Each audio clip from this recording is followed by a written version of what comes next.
Ayun, good evening mga insan. Good evening mga insan. Ayun. Bibigyan natin ng reaction video yung yung sinabi ng isang commentor. Ayun. Ang sabi ng isang commentor is bilang na lang daw sa daliri ang mga babaeng pumapatol sa tomboy at sila daw yung mga desperadong babae. Anong masasay nyo doon mga insan? Yung mga babae out there. Totoo ba na desperado lang kayo kaya pumapatol kayo sa katulad namin na tomboy? Diba? Hindi ba kami karapat dapat mahalin para sabihin niyang desperada kayo? Diba? Samantalang sa amin yung nalalasap ang tunay na alaga at tunay na pagmamahal, tamang pagtrato. Diba?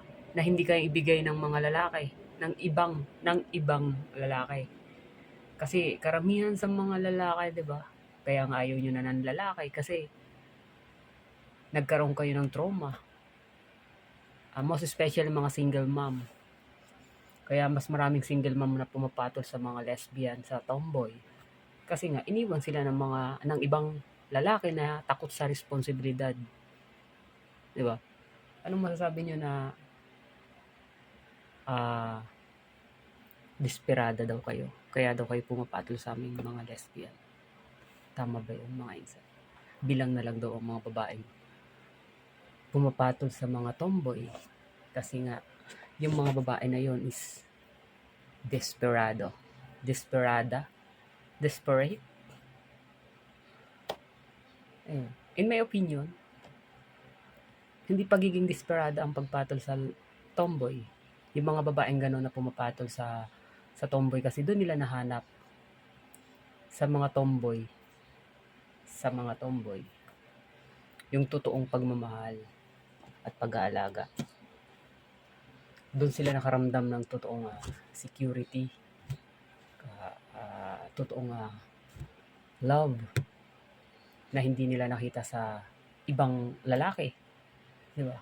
Kaya tanggapin nyo na lang kasi na mas dumadami na kami. Mas dumadami ang babaeng pumapatol sa mga tomboy. Iniiwan yung mga lalaki. Di ba? Tanggapin nyo na lang mga insan. Tanggapin nyo na lang.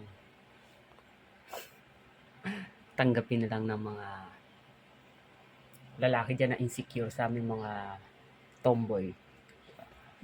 Ang masasabi ko lang sa lalaking ganun ang mindset is insecure ka lang siguro sa aming mga tomboy kasi mas pinipili na kami ngayon kesa sa lalaki.